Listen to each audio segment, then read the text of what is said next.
오늘 말씀의 제목은요, 여호와는 나의 목자시니 감사합니다 라는 주제입니다. 오늘 말씀의 제목은 여호와는 나의 목자시니 감사합니다 라는 주제를 가지고 우리 함께 말씀을 나누고자 합니다. 오늘 말씀 우리 성도님들 시편 23편이라고 하면 아마 거의 대부분 다 외우실 거예요. 그렇죠?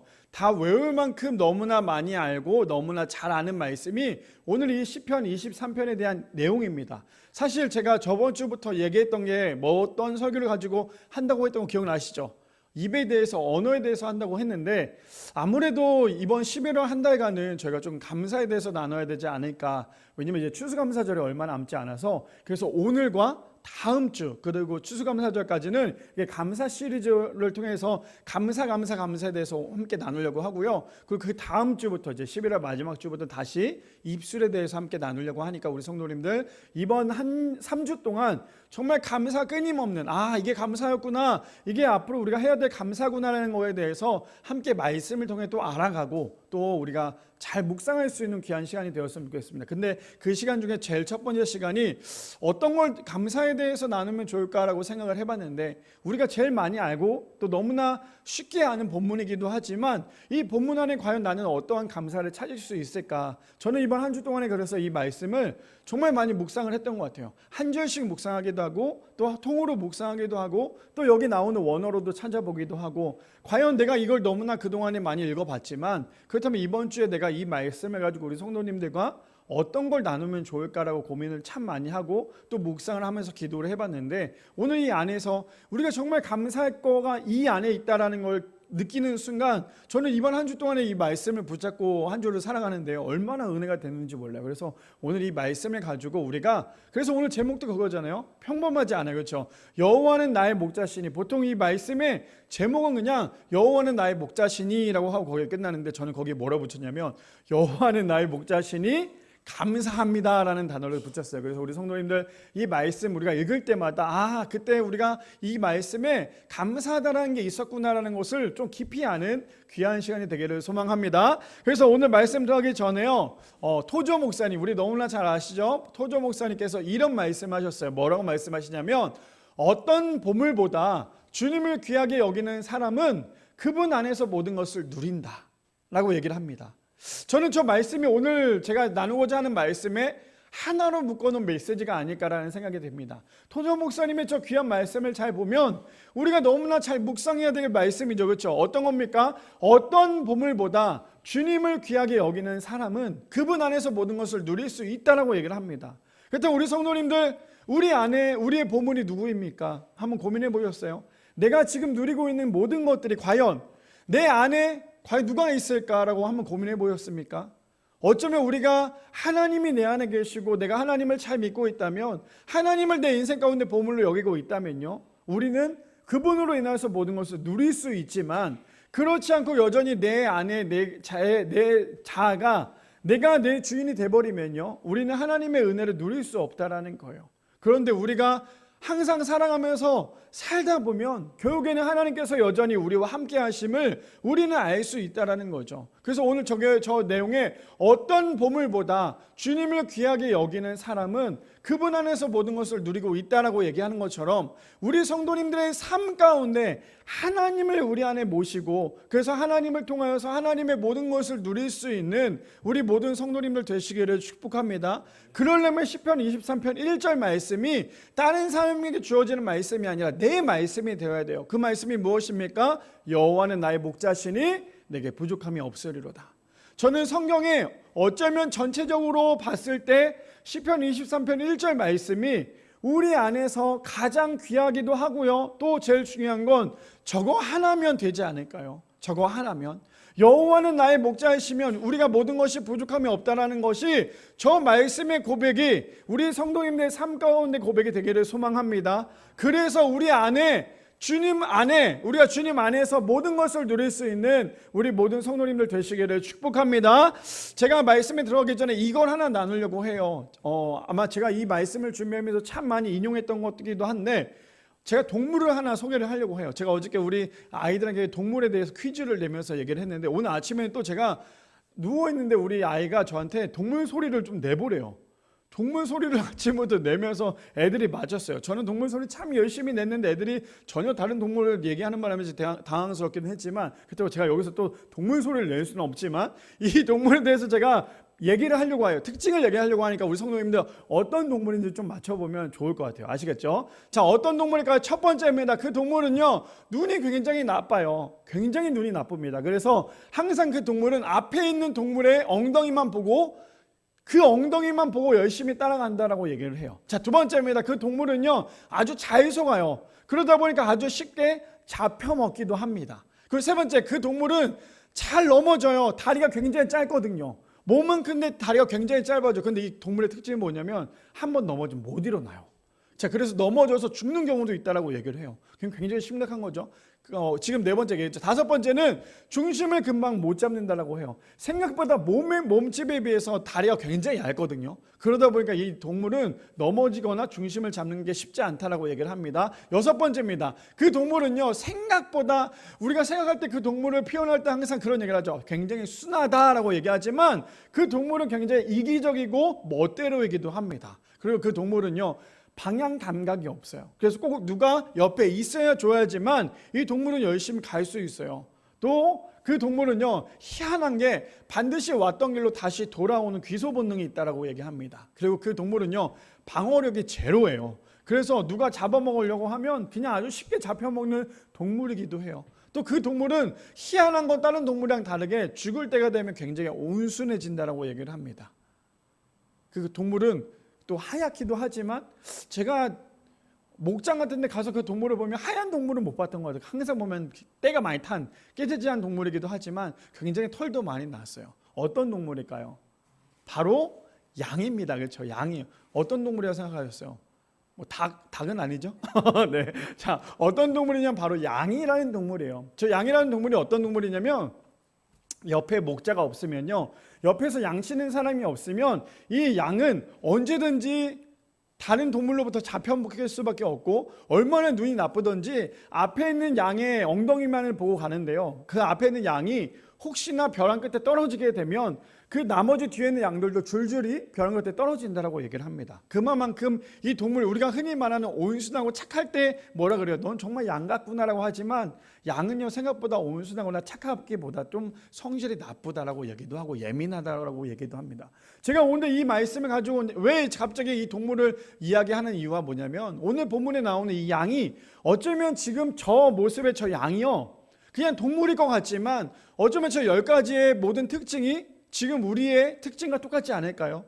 어쩌면 저 양의 모습이 다른 사람을 얘기하는 게 아니라 지금 나를 이야기하고 있는 게 아닐까라는 생각이 듭니다. 그래서 오늘 이 양이지만, 오늘 본문을 좀 더 이해하기 위해서 제가 양이라는 동물에 대해 특징을 이야기하지만, 오늘 본문을 이해하고 또 이 오늘 본문을 통해서 우리가, 오늘 주제가 무엇이었어요? 여호와는 나의 목자시니 감사합니다라는 주제인데, 이 주제를 가지고 우리 함께 말씀을 나누는 귀한 시간이 되었으면 좋겠습니다. 그래서 오늘 말씀의 제목은 무엇입니까?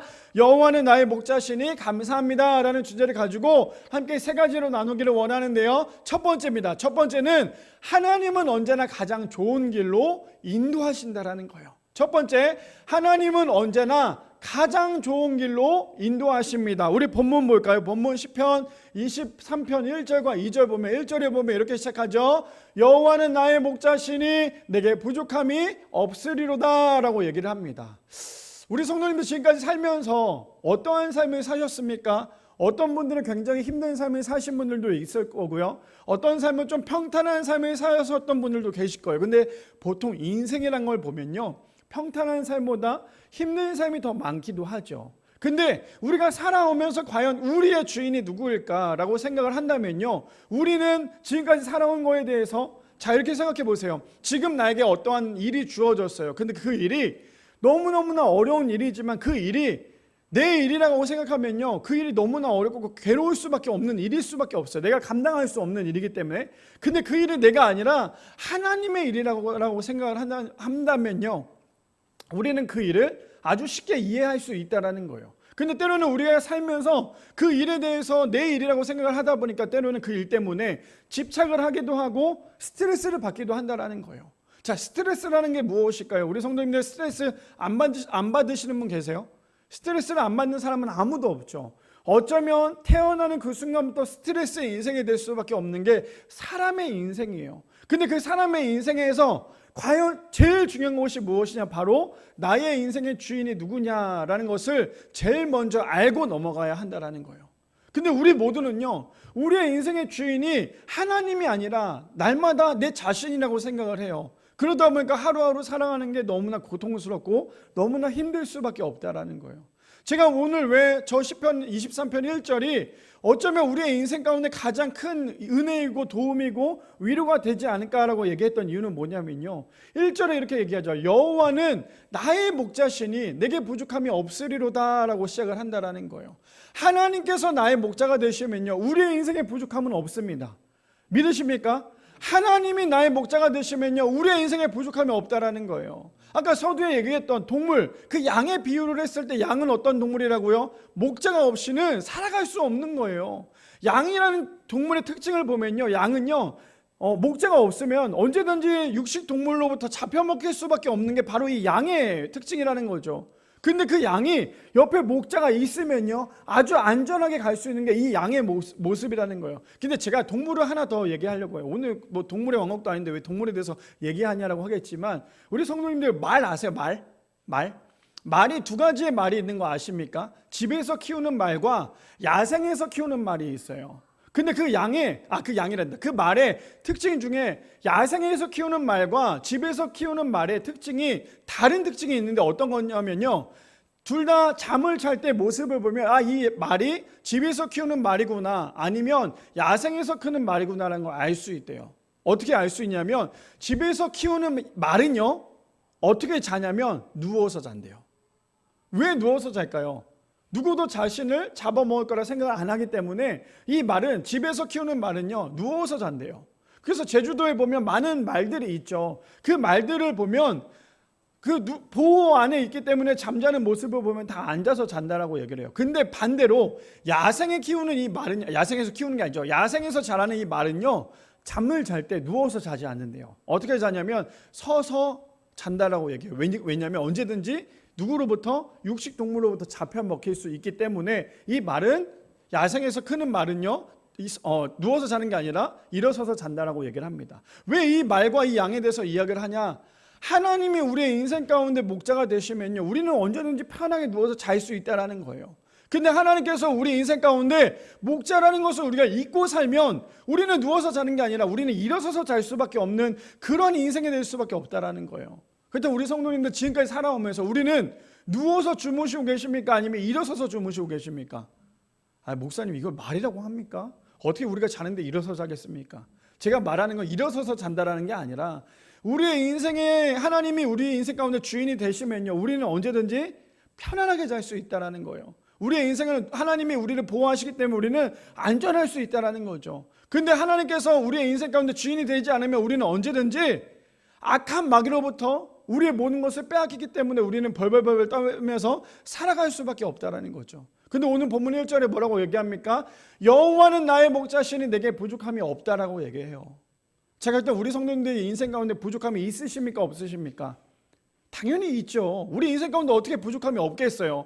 그런데 하나님이 우리의 인생 가운데 주요가 되시면요, 우리의 인생에는 부족함이 없다라는 것을 우리가 알 수 있다라는 거예요. 왜요? 우리가 부족하면 하나님께서 더 많은 것을 채워주시거든요. 우리가 부족하기 때문에 하나님께서 우리와 함께 하시는 거예요. 우리가 약하고 우리가 나약하기 때문에 여전히 하나님은 우리의 목자가 되신다는 사실을 우리 모든 성도님들 기억하시기를 바랍니다. 자, 2절에 보니까 그래서 이렇게 얘기하죠. 그가 나를 푸른 풀밭에, 누가요? 하나님께서 나를 푸른 풀밭에 누이시며 쉴만한 물가로 인도하시는도다 라고 얘기합니다. 저 2절은 뭡니까?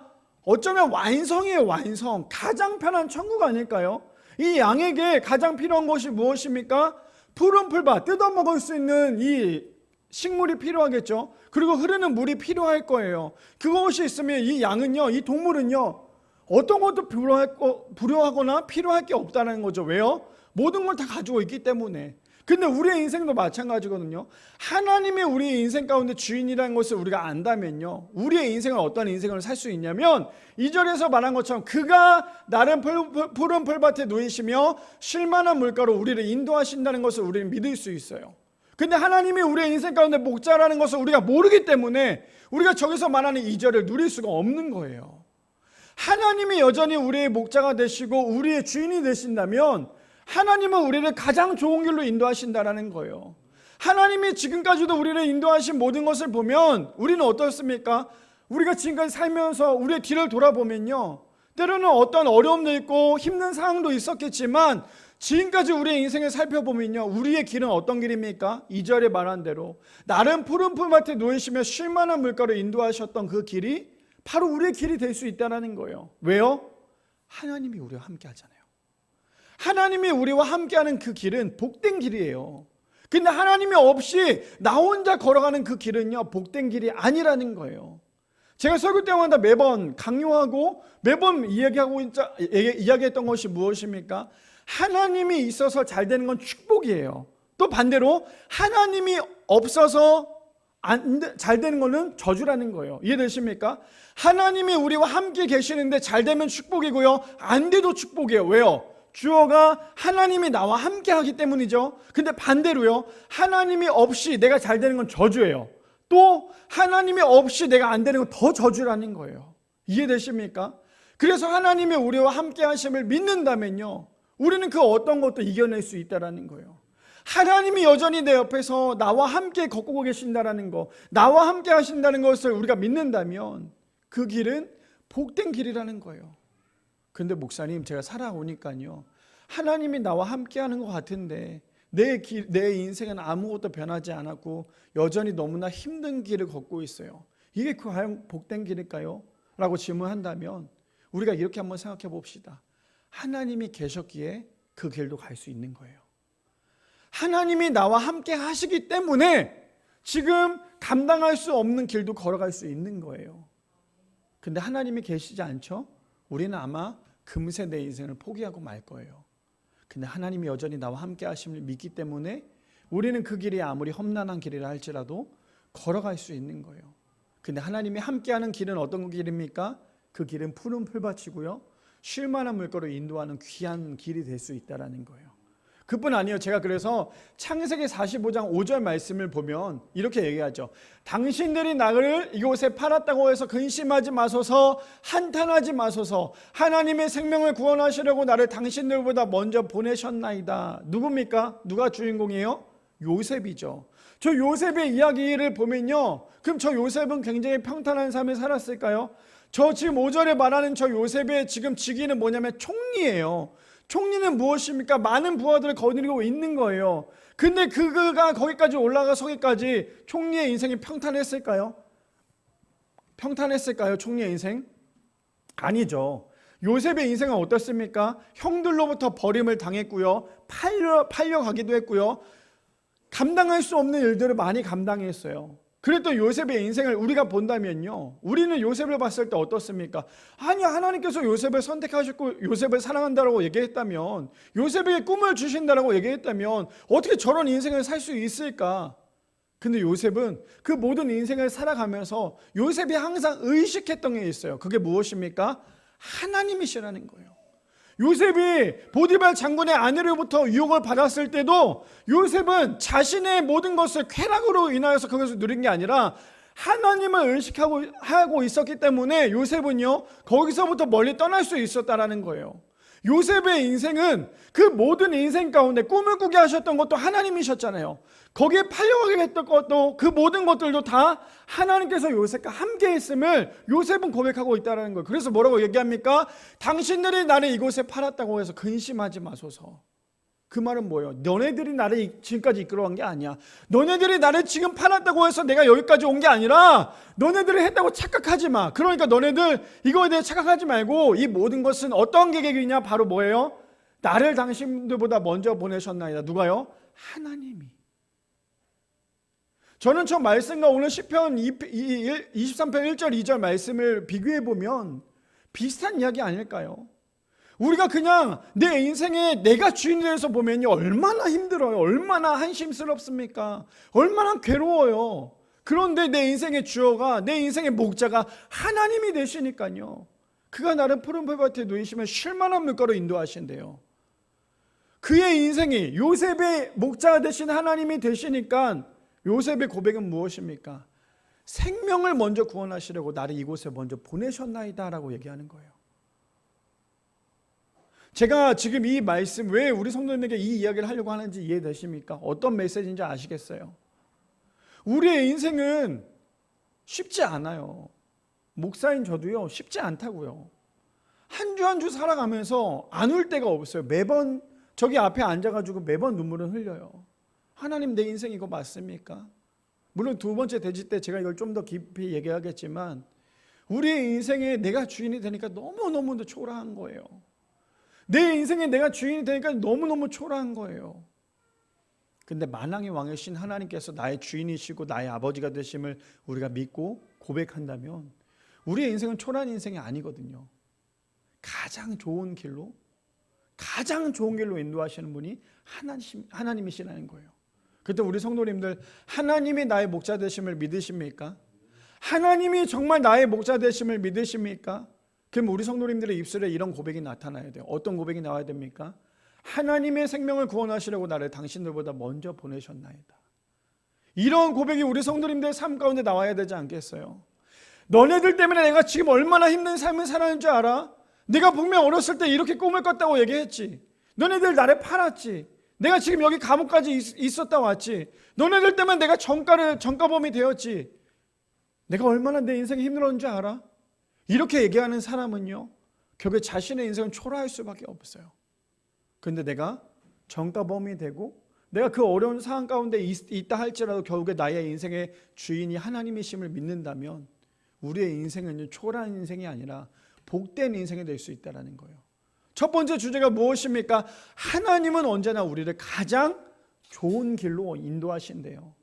그렇다면 우리가 지금까지 살아오는 인생의 뒤를 돌아보면 우리는 과연 좋은 길로 오셨습니까? 아니면 여전히 좋지 않은 길로 걷고 계십니까? 여전히 좋지 않는 길로 걷고 있다고 생각을 한다면요, 아직도 나는 하나님이 나의 목자이심을 고백하지 못하는 거예요. 근데 지금까지 걸어온 그 길이 지금까지 제일 좋았고 베스트였다, 가장 좋은 길이었다라고 우리가 고백을 한다면 하나님이 나의 목자이심을 우리가 고백할 수 있다는 거예요. 때로는 나에게 너무나 힘이 들고 너무나 눈물이 나고 너무나 어려운 그런 순간들이 있다 할지라도 그럼에도 불구하고 하나님이 나의 목자가 되신다면 그 길은 가장 좋은 길이라는 사실, 물론 지금 내 앞에 놓여져 있는 그 일이 너무나 힘들 수도 있어요. 감히 감당할 수 없을 수도 있어요. 그러면 내가 그것 때문에 스트레스 받으려고 하지 마시고 하나님께 지혜를 구하세요. 하나님, 지금 이러한 상황에 놓여졌습니다. 지금 우리 회사가, 내 관계가, 내 상황이, 지금 나의 모든 것들이 지금 이렇게 놓여져 있습니다. 하나님, 그럼 내가 어떻게 하면 좋을까요? 물론 하나님께 기도하겠죠. 근데 변화되지 않아요. 그 상황이 변화되지 않고 그 환경이 변화되지 않아요. 그러면 우리는 뭐라고 얘기합니까? 하나님, 왜 내 기도 들어주시지 않으세요? 그게 아니에요. 그것이 변화되지 않는다면 나의 마음을 변화시키십니다. 어떻게 해요? 그것을 수용할 수 있도록 그 마음까지도 주신다라는 거예요. 바라기는 우리 모든 성도님들, 하나님은 우리의 인생 가운데 가장 좋은 길로 인도하심을 믿으시기 바랍니다. 지금 내 길이 어떠한 진흙탕 길이고 정말 볼 수 없는 정말 엉망진창인 길이라 할지라도 하나님이 나와 함께 하시는 그 길이 가장 좋은 길이심을 우리 모든 성도님들 기억하시는 모든 성도님들 되시기를 축복합니다. 두 번째입니다. 두 번째 뭐라고 얘기하고 있죠? 하나님은 언제나 가장 안전하게 우리를 인도하신다라는 거예요. 두 번째는 하나님은 언제나 가장 안전하게 우리를 인도하십니다. 우리 본문을 볼까요? 시편 23편 3절에서 4절 말씀해 보니까 이렇게 얘기합니다. 내 영혼을 소생시키시고 뭐래요? 완전히 회복시키시고 자기 이름을 위하여 의의 길로 인도하시는 도다라고 얘기합니다. 우리가 저기서 3절을 보면요, 자기의 이름은 뭐예요? 하나님의 이름을 위하여 우리를 가장 좋고 가장 의의 길로 인도하신다라고 얘기해요. 그렇다면 우리 이렇게 얘기할 수 있죠. 하나님 너무 이기적인 거 아니십니까? 아니요. 하나님이 나의 목자가 되신다면요, 하나님이 나의 주인이 되신다면 우리의 길은, 우리가 걸어가야 할 길은 하나님의 이름을 위해서 걸어가야 할 길이라는 거예요. 내 영혼을 완전히 회복시키신대요. 누가요? 하나님이셔. 하나님이 우리 인생 가운데 완전히 회복시키심을 우리 모두 다 기억하시기를 바랍니다. 그래야지만 하나님의 이름을 위하여 의의 길로 인도하신대요. 그런데 중요한 건 뭐냐면 4절에 이렇게 얘기합니다. 내가 사망의 음침한 골짜기로 다닐지라도 해를 두려워하지 않는 것은 주께서 나와 함께 하심이라. 주의 지팡이와 막대기가 나를 안위하시나이다.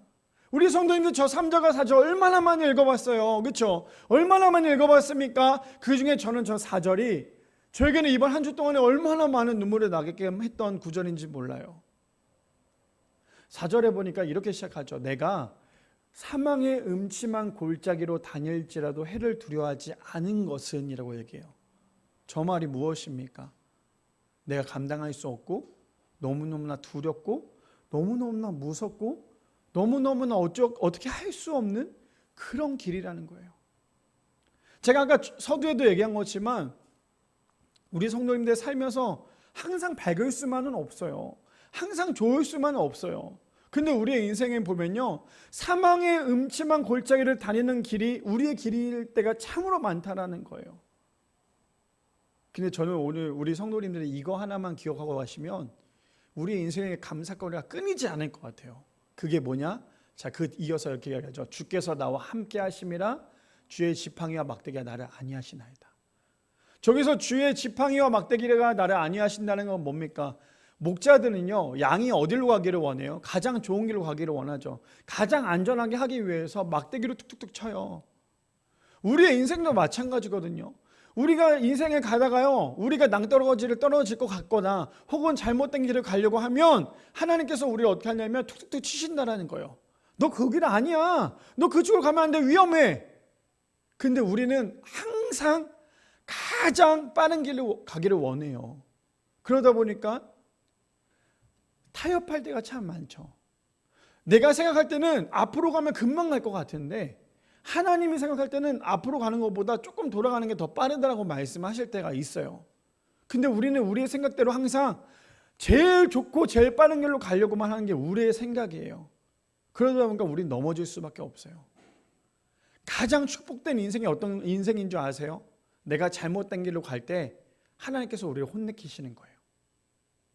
우리가 잘못된 길로 여전히 걸어가고 있을 때, 우리가 죄악된 길로 여전히 걸어가고 있을 때, 우리가 우리의 쾌락대로 걸어가고 있을 때, 우리가 내 인생의 주인으로 살아가고 있을 때, 내가 그냥 걸어가는 인생이라면요, 그건 가장 괴로운 저주의 인생이지만 그 길 가운데 하나님께서 우리를 막대기로 치고 계시거나 혹은 우리를 굉장히 아프게 해서 우리를 깨닫게 하시는 그 길은 복된 인생이라는 거예요. 이해되십니까? 어떤 길인지. 근데 저는 여기서 이 메시지를 전하고 싶어요. 우리 성도님들 힘드실 때 많으시죠? 언제 가장 힘드세요? 저는 이번 한 주 동안에 일을 하면서도 또 저기 앉아서 기도할 때 제가 요즘에 참 하나님을 많이 원망했던 것 같아요. 하나님, 벌써 우리 교회가 개척한 지가 1년이 다 돼가고 있습니다. 근데 저는 저의 인생은 하나도 변화된 게 없어요.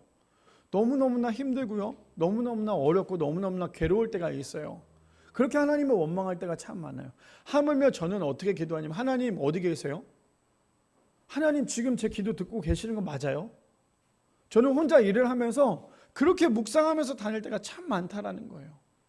하나님 지금 내 모습 봐봐요. 어떤지 아시죠? 하나님 지금 내 모습 보세요. 과연 내가 이게 목회자의 모습인지 내 모습 좀 보시라니까요. 제가 그렇게 하나님 원망할 때가 참 많았어요. 근데 하나님께서 뭐라 말씀하시는 줄 아세요? 그래서 내가 네 옆에 있는 거야. 전 이 메시지가 이번 한 주 동안에 정말 끊임없이 감사와 눈물이 났던 것 같아요. 우리가 가장 힘들 때 하나님 원망하잖아요. 그렇죠? 우리가 가장 힘들 때 하나님 원망하잖아요. 하나님, 나 물질 너무 필요해요. 나 건강이 너무 필요해요. 나 관계가 너무 필요해요. 우리 회사가 너무너무 안정되기를 원해요. 하나님, 지금 내 상황이 너무너무 다 힘들어요. 그렇게 기도하면서 하나님을 뭐라고 얘기합니까? 좀 전에 제가 얘기한 것처럼 하나님 원망하잖아요. 왜 그러죠? 하나님 왜 이렇습니까? 하나님 왜 그래요? 내가 이렇게 하나님을 잘 믿으려고 하는데, 내가 이렇게 신앙생활 열심히 하려고 하는데, 내가 열심히 하나님을 믿는다라고 얘기하는데 왜 내 상황은 이렇습니까? 근데 그거 아세요? 가장 힘든 그 순간에 하나님이 가장 가까이 계시는 거. 우리의 인생에 가장 힘든 그 상황 가운데 하나님은 멀리 계신 게 아니에요. 멀리 계신다라고 느끼는 건 그냥 내 믿음이에요. 가장 힘든 그 순간 가운데 내가 숨조차 쉴 수 없을 만큼 꾸역꾸역거리면서 내가 너무너무 힘이 들 때 하나님은 제일 가까이 내 옆에 계신다라는 거예요. 근데 우린 여전히 하나님 어디 계세요? 하나님 어디 계시냐라고요. 계속 그렇게 원망할 때가 있다라는 거예요. 제가 왜 이것을 깨달았는 줄 아십니까? 제가 우리 아이들 키우면서요, 이번 한 주 동안에 이제 아이들이랑 같이 걸어가면서 이 아이들을 보면서 이 메시지가 떠올랐어요. 어떤 거냐면, 그 아시잖아요. 어린 아이들과 같이 걸어가면 안전한 길이고 넓은 운동장이고 좋은 길이면 애들이 알아서 걸어가게끔 그냥 냅둬요. 아이들 그러면 알아서 가잖아요. 그렇죠? 어떠한 장애물도 없기 때문에. 근데 만약에 앞에 자동차가 있어요. 앞에 자동차가 있거나 위험한 것들이 있어요. 그러면 어떻게 합니까? 부모는? 어른들은 어떻게 해요? 아이들에게? 가장 가까이 붙어요. 왜 가장 가까이 붙는지 아세요? 그 아이가 다치면 안 되잖아요. 이해되세요? 어떤 얘기인지? 아이가 다칠까봐 부모는 가장 가까이 옆에 있다라는 거예요. 자, 지금은 우리가 부모의 입장이고 다시 우리가 돌아가 볼게요. 우리가 어린 아이의 입장으로 돌아가 봅시다. 우리 부모님이, 내가 어렸을 때 우리 부모님은 내가 가장 위험할 때 항상 내 옆에 계셨어요. 이해되세요? 내가 어렸을 때, 내가 초등학교 다니고 내가 초등학교보다 더 어렸을 때, 유치원 다녔을 때 부모님은 항상 제일 위험한 순간에 내 옆에 계셨다라는 거예요. 왜요? 내 사랑하는 자녀가, 내 사랑하는 아이가 다칠까봐 부모님은 항상 제일 위험한 순간에 내 옆에 계신다라는 거예요. 이해되십니까? 하나님이 그러신 분이라는 거예요. 하나님이, 우리는 하나님 어딨냐고 원망할 때가 있고 하나님을 따질 때가 있지만 하나님은 그럼에도 불구하고 가장 힘들고 가장 어렵고 가장 위험한 그 순간 가운데 하나님은 가장 밀접하게 우리와 함께 하신다는 거예요. 우리가 이것을 믿는다면, 우리가 이것을 기억한다면 우리는 우리의 감사는 끊임없이 감사할 수밖에 없어요. 근데 우리가 이것을 믿지 않기 때문에 끊임없이 원망하고 있다는 거예요. 처음 메시지거든요. 4절의 그 메시지. 내가 사망의 음침한 골짜기로 다닐지라도 해를 두려워하지 않는 것은요, 두려워하지 않는 것은 하나님이 나와 함께하기 때문이에요. 우리 어렸을 때 생각해 봅시다. 저는 저희 아이들을 키우면서 그럴 생각을 참 많이 하거든요. 아이들이 열심히 뛰어놀다가도요, 열심히 걷다가도 두려워하지 않는 이유가 뭔지 아세요? 부모님이 옆에 계시기 때문이에요. 열심히 생활을 하다가도, 활동을 하다가도 두려워하지 않고 그 길을 갈 수 있는 것은 부모님이 옆에 계시기 때문이에요. 저기서 말하는 시편 기자의 고백은, 내가 사망의 음침한 골짜기로 다닐지라도, 얼마나 두려운 길에 다닐지라도 내가 두려워하지 않는 그 가장 큰 이유는 주께서 나와 함께 하신대요. 하나님이 나와 함께 하신대요. 근데 어떻게 함께 하신대요? 주의 지팡이와 막대기로 나를 안전하게 보호하신대요. 이것을 믿는 우리 모든 성도님들 되시기를 축복합니다. 그래서 우리 성도님들 이렇게 한번 도전을 갖자고요. 우리의 인생 가운데 가장 힘든 상황, 지금 얼마나 힘드십니까? 얼마나 힘드세요? 직장 때문에, 사람들과의 관계 때문에, 물질 때문에, 건강 때문에 얼마나 힘드십니까? 그런데 그때 가장 힘들 때 하나님은 나와 가장 가까이 계신다라는 거, 이거 하나만 기억하시면 우리 성도님들 모든 위로가 싹 된다라는 거예요.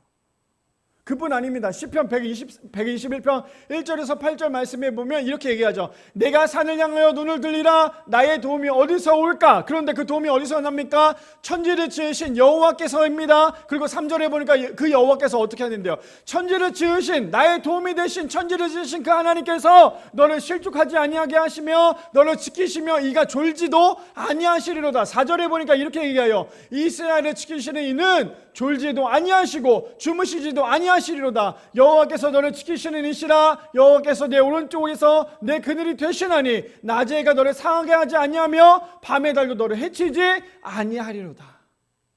하나님이 나와 함께 하시고 하나님이 나의 주인이 되신다면요, 그 하나님은 우리 때문에 졸지도 주무시지도 않으신대요. 그런 하나님이 우리의 목자 되심을 기억하시기를 바랍니다. 그뿐 아니에요.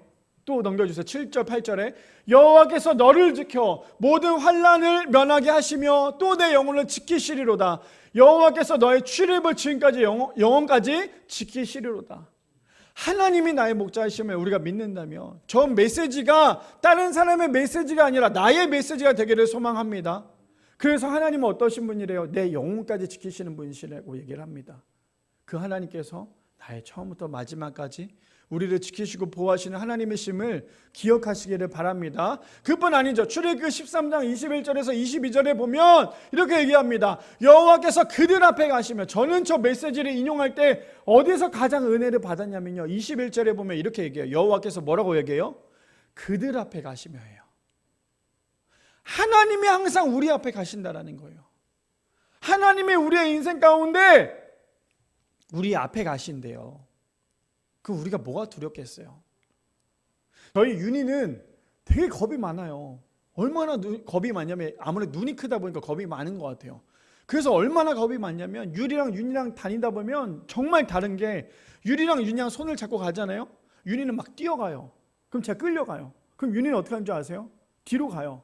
왜냐하면 앞에 가는 게 이 아이들이 봤을 때 좀 뭔가 무서운 모습이 보이면 유리는 그냥 막 겁이 없어요. 아빠가 있으니까 그냥 막 뛰어가요. 근데 윤희는 안 가, 무서워, 안 갈래, 막 이렇게 얘기를 해요.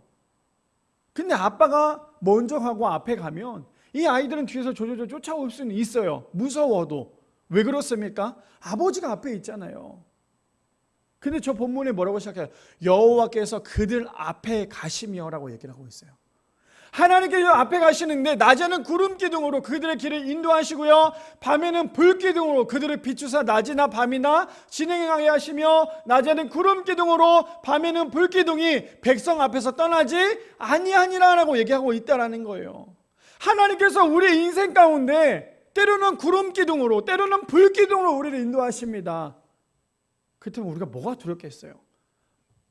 하나님께서 우리의 인생보다 앞에 가고 계시는데, 제가 오늘 간증문을 보면서 제가 얘기했어요. 오늘 설교 때 막 인용할 거예요 얘기했더니 그럼 저 안 줄래요 라고 얘기했지만 이건 하나는 좀 인용해야 될 것 같아요. 제가 그 짧은 시간에 이 간증문을 따다다 읽었는데 어떤 분이라고 말씀을 안 드릴 거지만 한 분이 그런 말씀을 주셨어요. 제가 오늘 이 설교를 하는지 안 하는지도 몰랐을 텐데 그 내용을 인용하려고 해요. 어떤 내용이냐면, 하나님께서 주셨던 그 구름 기둥이, 저는 그 구름 기둥이 하나님이 나를 위해서 준비하신 걸 모르고 나는 여전히 하늘의 별을 보고 찾고 있었습니다라는 고백이었어요. 그 간증문에.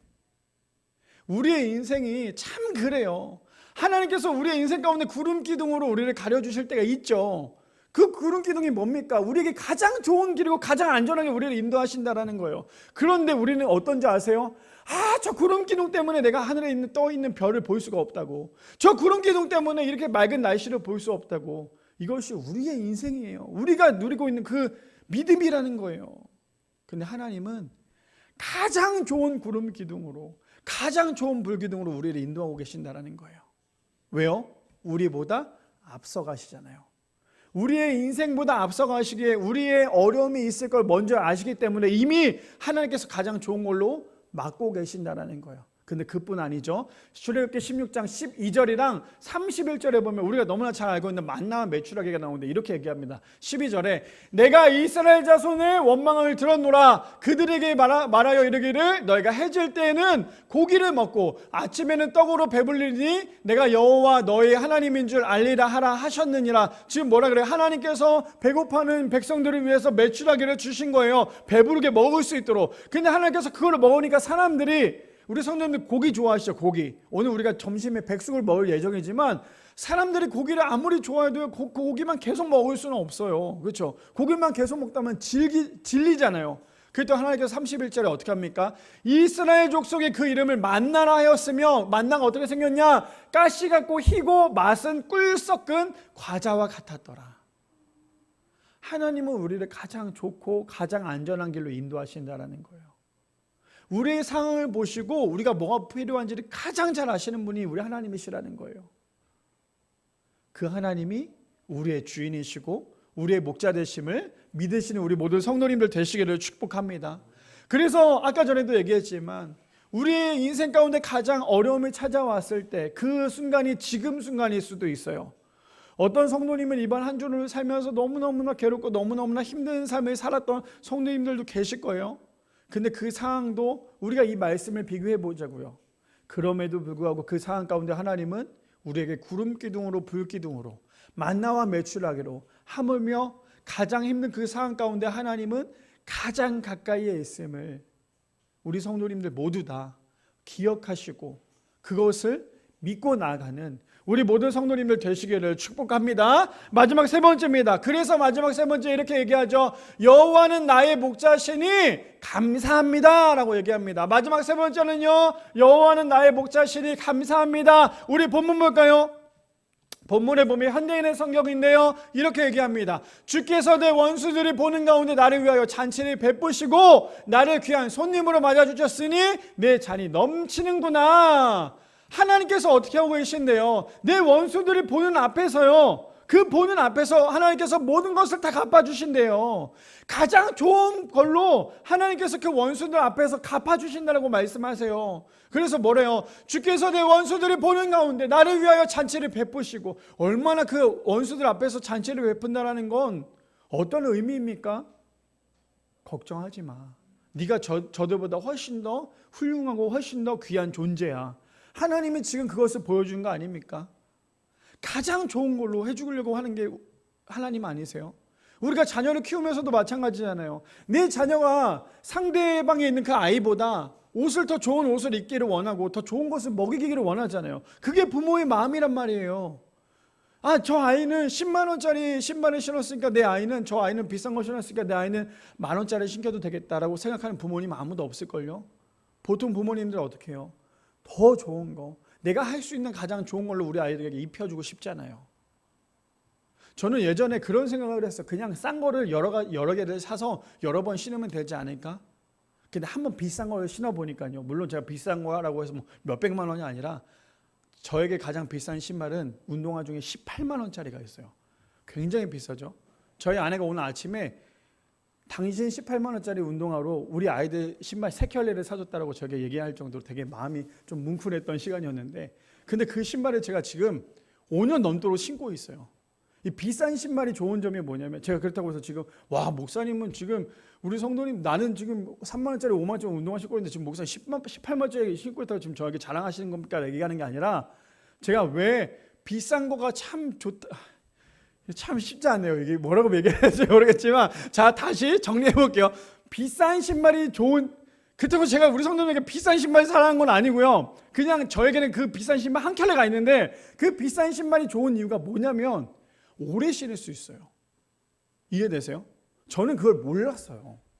그냥 싼 신발 10,000원짜리를 18개 사면 되지라고 생각을 했었는데, 그게 아니라 이 하나 신발을 신는 게 장점은 뭐냐면 또 수리도 돼요. 그래서 저는 그 신발을 되게 오래 신고 제 발에 잘 맞기도 하고 잘 적응하다 보니까 그 신발을 신고 있어요. 제가 왜 갑자기 이런 얘기를 하냐면, 부모님은 가장 좋은 걸로 자녀에게 입히기를 원한다는 거예요. 그런데 지금 오늘 본문에 보면 뭐예요? 저는 저 본문이 얼마나 저에게 위로가 되는지 몰라요. 내 원수들이 보는 가운데 나를 위하여 잔치를 베푸시고 나를 귀한 손님으로 맞아주셨으니 내 잔이 넘치는구나 라고 얘기해요. 얼마나 복된 인생입니까? 내 인생은 너무나 초라하다고 생각을 하는데요, 하나님이 나의 부모님이고 나의 자녀가, 나의 주인이 되시면 우리의 인생은 잔이 넘치는 인생이 될 수 있다는 거예요. 근데 그뿐 아니에요. 6절에 보니까 이렇게 해야죠. 주의 선하심과 한결같은 사랑이 평생에 나를 따르니 내가 여호와의 집에서 영원히 살리리라. 근데 저 6절이 어떤 건지 아세요? 1절부터 6절까지 그 모든 메시지 중에 저 6절은 우리가 저 6절대로 살아가야 하지만 1절과 2절과 3절과 4절과 5절이 효과가 있는 거예요. 이해되세요? 저 6절에 주의 선하심과 한결같은 사랑이 평생에 나를 따를 것이니 내가 여호와의 집에 영원히 살리라. 내가 여호와의 집에 영원히 살리라. 저 메시지가 우리 가운데 있어야지만, 여호와는 나의 목자시니 내게 부족함이 없으리로부터 시작해서 5번째까지 5절까지 그 모든 메시지가 효과가 있는 거예요. 하나님이 나의 주인이시고 하나님이 나의 목자가 되시면 우리가 믿어야지만 그 모든 것을 우리가 누릴 수 있다는 거예요. 우리 모든 성도님들, 내가 여호와의 집에 영원히 살 수 있는 우리 모든 성도님들 되시기를 축복합니다. 그래서 여호수아 1장 9절에 보면 이렇게 얘기하죠. 내가 내게 명령한 것이 아니냐. 강하고 담대하라. 두려워하지 말며 놀라지 말고 내가 어디로 가든지 내 하나님 여호와가 너와 함께 하느니라 하시니라. 저 메시지를 보면 어떨 것 같으세요? 우리 성도님들. 그냥 하나님께서 저렇게 두려워하지 말고 놀라지 말고 강하고 담대하라고 얘기했구나라는 게 아니라요. 저 메시지를 우리가 저 앞에 1절부터 읽어보면 어떤 메시지인 줄 아세요? 우리가 너무나 존경하고 너무너무나 좋아하는 그 모세가 죽고 난 다음에 후계자로 누가 세워집니까? 여호수아가 세워져요. 많은 사람들이 모세를 위해서 30일 동안에 통곡했다라고 얘기하잖아요. 그랬던 그 모세를 이어서 누가 와요? 여호수아가 왔어요. 그러니까 여호수아 얼마나 부담스럽겠어요. 그랬던 여호수아 앞에서 하나님께서 얘기하는 거예요. 여호수아야, 모세 다음으로 왔으니 얼마나 불편하겠어, 불안하겠어. 그런데 걱정하지 않아도 왜? 강하고 담대하고 두려워하지 말고 놀라지 마. 왜? 내가 너와 함께 할 거야. 근데 저 메시지가 우리 성도님들의 메시지가 되기를 소망합니다. 하나님이 나의 목자가 되시면요, 저 메시지는 우리의 메시지가 될 수 있어요. 왜요? 하나님이 언제나 우리와 함께 하시기 때문이에요.